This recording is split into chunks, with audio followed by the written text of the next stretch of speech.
A big shout out firstly to Lance IT. Matt Haywood has kindly allowed us to utilize his office and internet streaming. So if there's any issues, please just highlight in the chat if you can't hear me, but we're confident that we're in a reliable IT spot at the moment. So the stream shouldn't break up.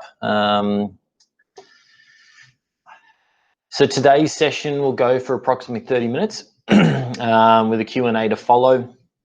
And by the end of it, we hope that you'll walk away with the following: a guide on how to find efficiencies in your business, some no-cost strategies to help start automating parts of your business, and finally, an insight into some of the crucial elements that I look for when I'm investing in a new system or recommending a system for my clients. Over the years, I have seen many successful businesses stumble or fail from the fact that the core or main business owner or core person within that business has either had to walk away or potentially been injured, or maybe picked up some other priorities, and we've seen that the business itself has started to sort of, have cracks. So one of the key things that we hope that you take away from today is that your system should run your business for you.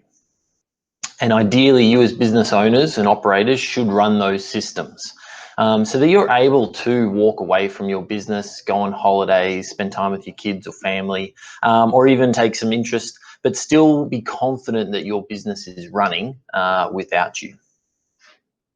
Artificial intelligence is good, but ultimately it's not as good as a human. So we need to spend time on making sure that our automations and our systems are running effectively, because they will help, as I said, run your business smoothly when you're not around.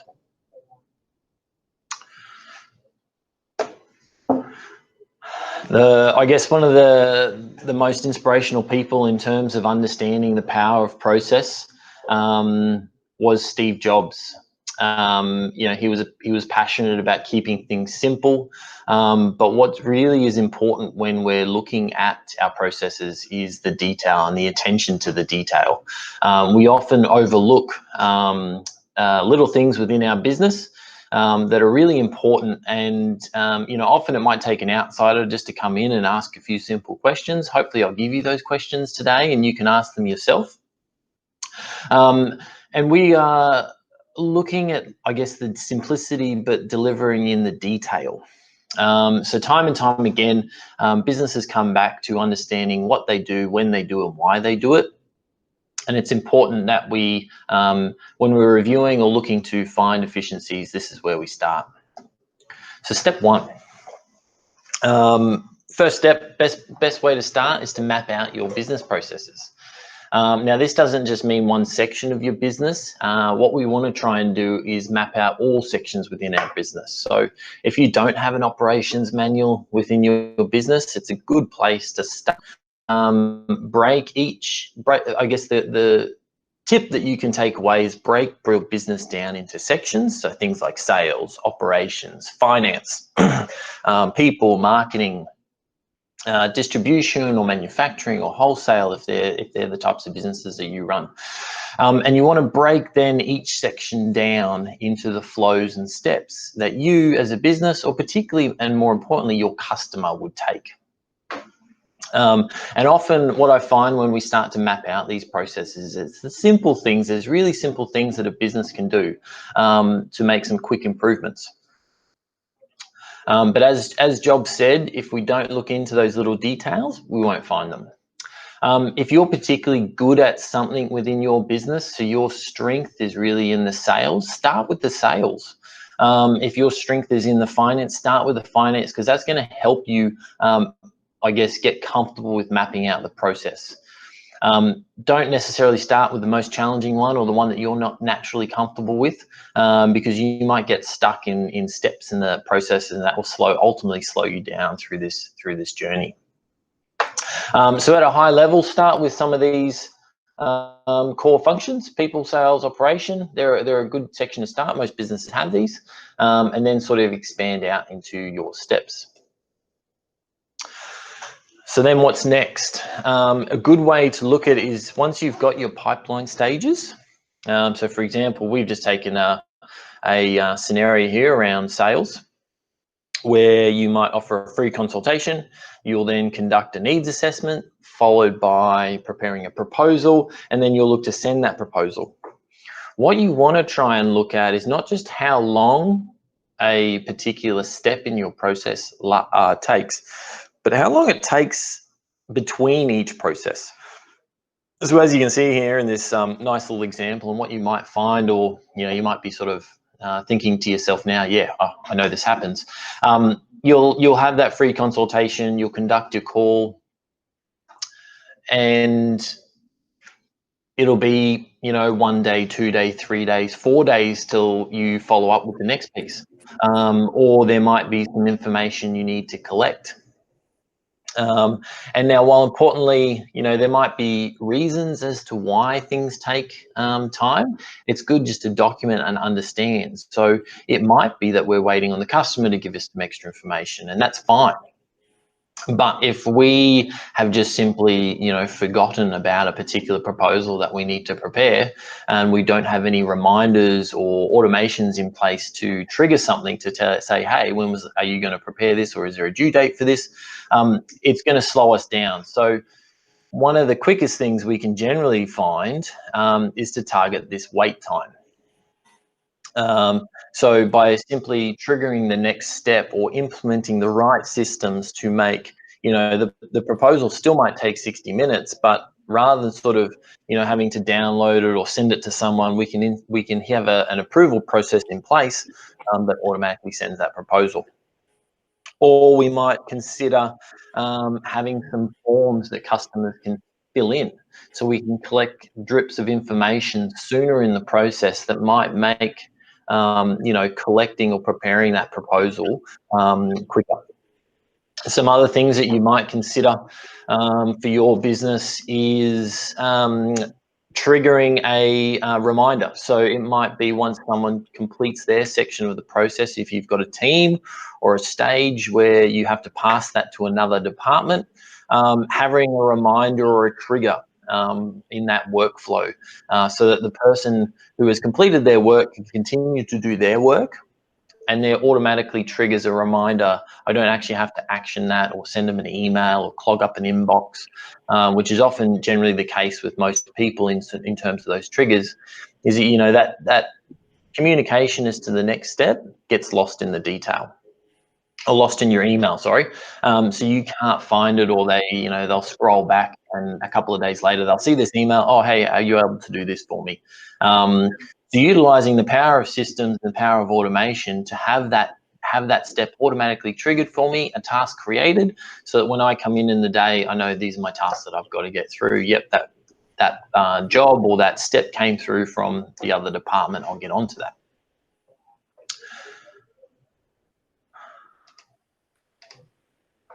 A couple of key questions to ask yourself when you're reviewing this process is, why am I doing this?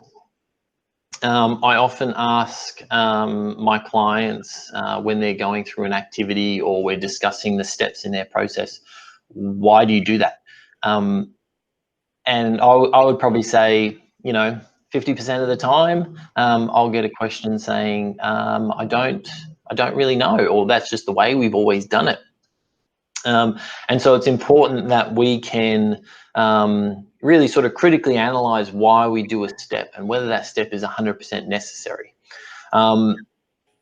Particularly if you want to focus on the customer aspect. So, is that going to be the right thing for the customer? Always try and take your processes back to how the customer's experiencing your business and the journey that they take when being involved with you. Another question you can consider is, am I the right person to do this?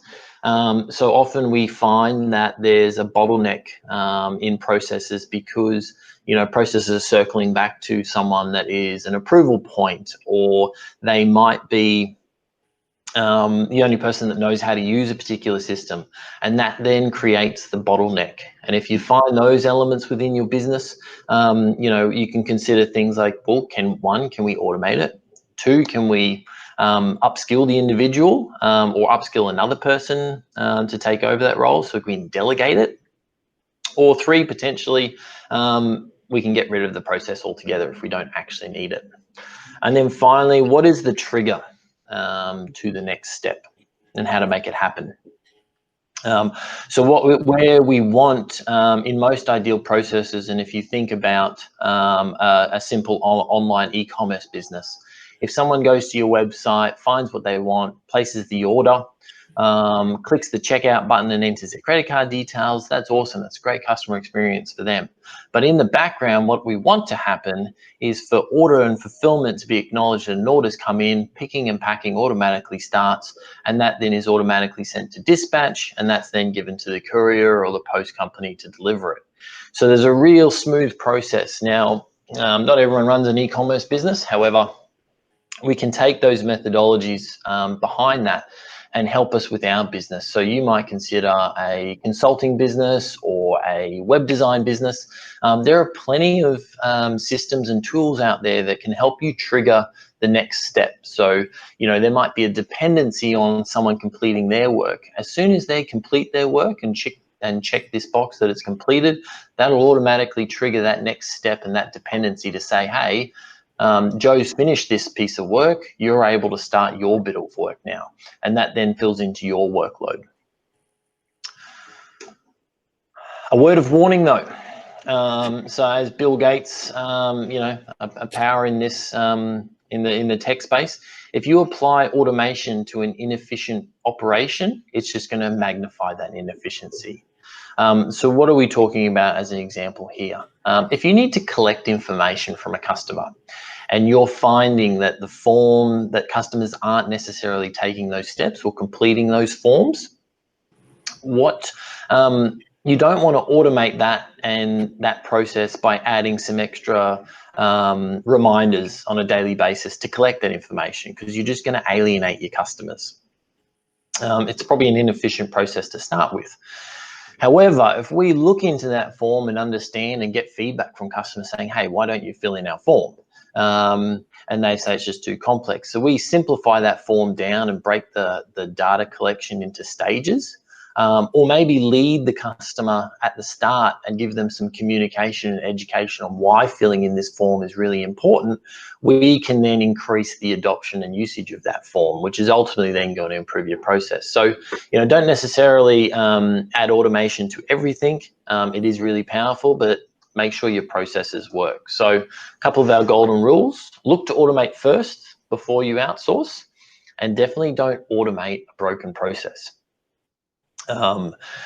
In terms of outsourcing, you know, there's several great opportunities or companies out there that can provide you talented individuals, and definitely there are times where outsourcing is the way to go.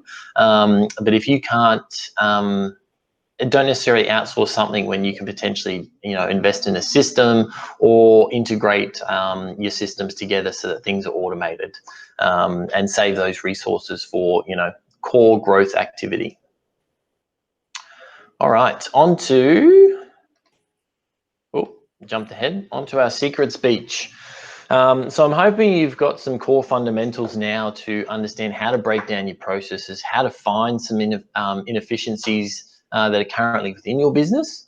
And now we're going to give you a look into some of my favorites, some of my secrets in the business, and I'll go and show you a couple of those systems now, and then we'll finish off with a quick couple of steps that I want to join. Oops, sorry, someone's joining. A couple of things that I then look at in deciding which systems we look at. So the secrets that I'll show you today. If you haven't already seen some of these, maybe you have heard of them, maybe I've already told you about them. But here's just a couple, and it all depends on what part of the business you're at. So firstly, and forgive me as I jump screens, but we are going to try and make a few changes.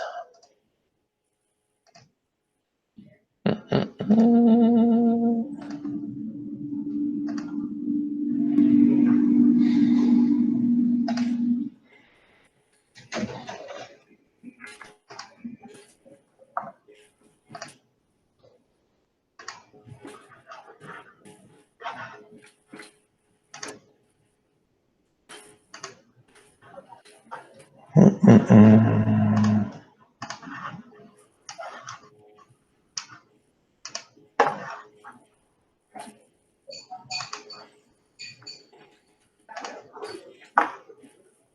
make sure I edit this section out of the webinar so it looks smooth.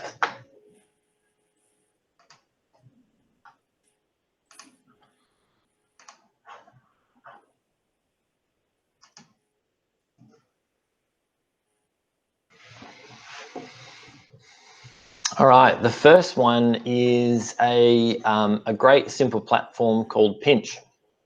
Now, Pinch is a payments platform. You might have heard of things like Stripe or Go Cardless or Easy Debit, or you've got a bank provider in the online space, or you've heard of a Gateway or an eWay or something like that.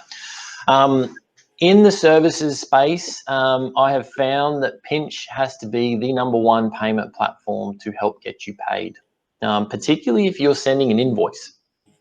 And so if you're sending an invoice to customers from any one of these platforms, Xero, QuickBooks, Reckon, Zoho, you can add a Pay Now feature or a link to a Pay Now button automatically on your invoice, where you can securely collect bank details and credit card details to conduct automatic billing for your invoices.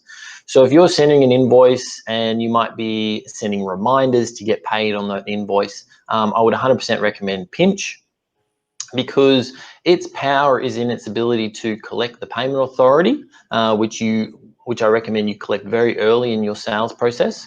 And on the due date of your invoice, Pinch will automatically take that money from the customer's preferred payment method and pay that invoice. So you're not relying on your customer to take an extra step to log into their internet banking and pay you, or to even just collect your invoice and hit Pay Now button. This is automatically going to debit them once the invoice is due. So it provides reliability on getting paid. It's a nice, secure platform. It's got some cool features around auto reconciliation, so you don't have to do your pay rec, your bank rec in your Xero file. It will do it for you. You don't have to worry about that. You just play the OK game and hit OK, which is a great time saver. Funds are cleared. Invoices are marked as paid.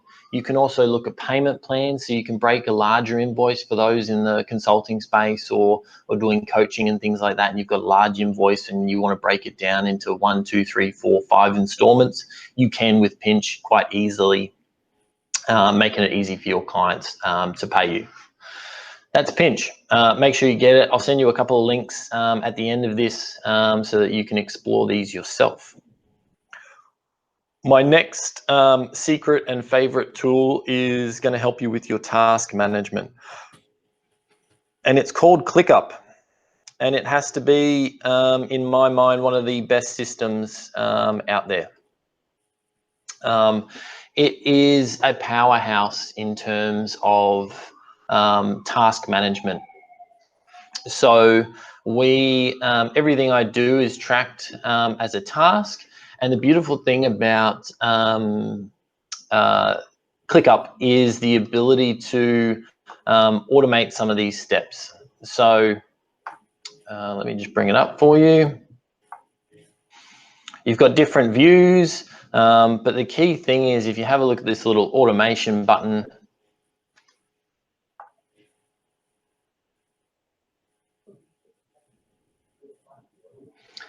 we can trigger certain steps to happen, and there's certain dependencies that might happen. So, when the status of a particular task is changed, if you've got teams of people, you can change who that task is assigned to. So it might be a review. I might have completed the piece of work, or I might have prepared that proposal. I'll mark that proposal as complete, and it will then send it to the review stage. When it hits the review stage, that might go to a person within your business that then needs to review it. That's going to allocate that task automatically to their workload for the day. There's a whole bunch of different things that you can do. You can change priorities. You can take due dates. We have an accountant, Stewart Accounting and Advisory, utilize ClickUp and they have everything from their monthly recurring client reminders through to communicating with their staff, their remote teams, allocating workload and dispersing it when someone is particularly overwhelmed with certain tasks due to whether it be tax time or just the current environment. Obviously, JobKeeper applications are a big thing. So they can quickly see at a glance who's got what and then reallocate those tasks. And obviously a key for them is distribution and steps in the process. So once someone has prepared the BAS, they need it to be reviewed by an accountant and then it can be sent. So this is ClickUp. Again, another one of my key favorites. You can do a lot with ClickUp, and it all depends on, I guess it depends on your imagination. So we'll come back to this. Finally, the piece de resistance, and this is going to depend on your skill or desire to understand, but the final piece is Integromat. So if you have heard of Zapier, this is the enhanced, I guess, beefed up version of Zapier. It's not as, I guess, intuitive, but it's definitely free. You can set this up for free. You can have whatever app you want in this. You don't have to pay for premium apps like you do with Zapier. You can start setting up integrations now. And the key for this, Integromat, is connecting systems that don't have native integrations themselves. So you might be thinking, oh, I've got a CRM, but I've also got an email marketing platform that I utilize and they don't talk to each other. Or I've got some tasks, I utilize my email a lot. But then I've got to create invoices in Xero. So let me sort of run you through a quick example of what I do to save time. And this is all free. So every month I get certain invoices or certain emails sent to me to rate invoice for particular pieces of software or particular activity. So I have to raise that invoice so then that person can pay me. But instead of doing this on a monthly basis and setting time in my calendar, I've set up a simple integration that allows me to automatically do it. So it scans my inbox. It scans my inbox at certain times because these get sent through at a certain frequency. So I don't need to scan it every day, but it scans it at certain dates. It looks for a particular email, and then it goes from a particular person with a particular phrase in that email, and then it automatically creates and sends that invoice in my Xero platform. So whenever I get anyone that's sending me an invoice or a request to raise an invoice, I don't need to, I set it up once and now it automatically happens for me. I don't need to send those invoices off. I don't need to log into Xero anymore. I don't need to log into my email and check it. I can just automatically label that, that email, archive it, and I know that an invoice has been sent off in Xero. I can do this for bills. So if you're you might have regular recurring bills, and sure, you can set up regular recurring expenses in your accounting platform. But what you might want to do is also send a copy to your accountant or to your bookkeeper. So with this workflow, we can scan those emails, find the information that we want in that email, enter it into Xero as a bill, and then push a copy of that email through to your accountant or to your bookkeeper, or you might have something like a receipt bank. So you might want to automatically send certain emails to receipt bank when they come in. You don't want to have to click forward. So a great little time saver. It might add up over time depending on how big your business is, but you could be talking about a couple of hours each week in managing your finances as part of your business. Another little function that we can utilize as a cool little scenario. This is, I guess, your beginner level. And bear with me as I'll shut down some of these other windows so we can.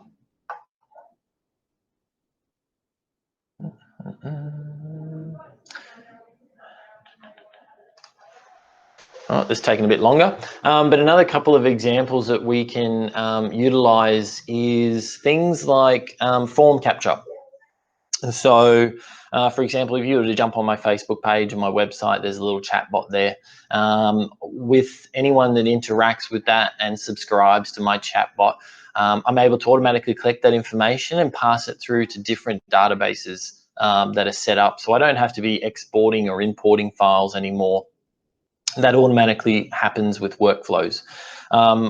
You can also create documents and fill in forms. So for the team over at Virtual Legal, we're able to create simply and easily and save a lot of time by creating legal documents using an input form. Now, traditionally, these documents might have taken, half an hour to an hour to draft, or there's an additional step in having an interview with a client and collecting that information over the phone or over Zoom now in this day and age, where we can now automatically send them that form. They'll fill in the details and it will generate the legal document, which then the team, Katie and the team at Virtual Legal, they can simply focus on the core legal work, which is, talking through the clauses and what's important to that client, rather than actually just doing data collection. All right, I'm going to revert back to my presentation, and we will continue.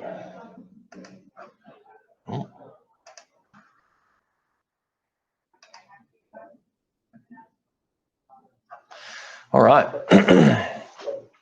So it all really depends on what's your level. Are you early in the transformation stage? Are you almost there, or are you actually going to full grown into a butterfly? At any point in time, you can utilize these free pieces of software to enhance your business. There are obviously next levels to each of the software that I've shown, but at an initial start, you can grab those solutions and start playing around and start automating some of the steps in your business. Anything you can imagine, you can create, particularly with Integromat. If you're more comfortable with something like Zapier, use Zapier. It does have some nice user workflows and sort of step-by-step guides. If you find that there's something that you can't do in a Zapier, or you can't customize it to a specific detail, I guarantee Integromat can. All right, so what do I look for in systems? Onto our final bit, and then we'll get into Q&A. One, does it have an API or integrations? So if you're utilizing a system, or you're thinking about buying a particular system for your business, I guess what I've come to understand and experience over time is that systems don't do everything. There is no unicorn system out there to date. I guess what software provides is, and often you'll find a particular company is really good at a particular aspect. So, for example, Gmail or G Suite. Google's really good at collecting emails, connecting meetings, managing that sort of back office, or you might think Microsoft or Outlook. They're not going to go and run, they're not great at task management. Their task functions within G Suite or Outlook 365 are terrible. So you might look at utilizing a ClickUp. What's important into assessing those is, can they talk to each other easily? If you've got a platform that doesn't have an API, or it's got a closed API and they only offer certain integrations, try and find another one. Because making and utilizing that to its full extent, or connecting it to other parts of your business, is going to be really hard, and there's going to then need to be a manual step in that process. Another great example that everyone would probably know is Xero. Xero is the center of an ecosystem, and it has an open source API that you can call on whenever you like. So if you want to create invoices in your own way, you can, or you can connect it natively to, thousands. I think there's over 3,000, 4,000. I'm not sure how many apps Xero can connect to, but it's because they have an API and existing integrations. Security. This is a big one whenever you're looking at investing in a system, particularly where you're collecting customer data. look for something that has multi-factor authentication. Some of these systems you might have to pay a little bit extra in the subscription for some multi-factor authentication, but it's really important with the amount of software providers out there, and you might think there's some big ones out there, but like even things like PlayStation, they're not immune to hackers or compromising of their systems. So make sure you choose a system that can utilize multi-factor authentication, just to make sure you keep your business safe and your customers' data safe. Finally, does it invest in itself? So does it have regular iterative improvements in the system? Buying a system or investing in a piece of software that's been decommissioned is not not a great strategy. You might get 12 months out of it, you might get 2 years out of it, or you might get a month out of it, and then they'll decommission it on you. So look for a business that's constantly investing in their improvements. They might have a newsletter or something that's constantly highlighting these are the changes we've made, or they've got a nice little improvements registrar which you can show what's in the pipeline. Not everything's going to get done, and again, if it's got an API, you can fill in the gaps until such time that they build that part of or that feature natively within their system. But that's it for today.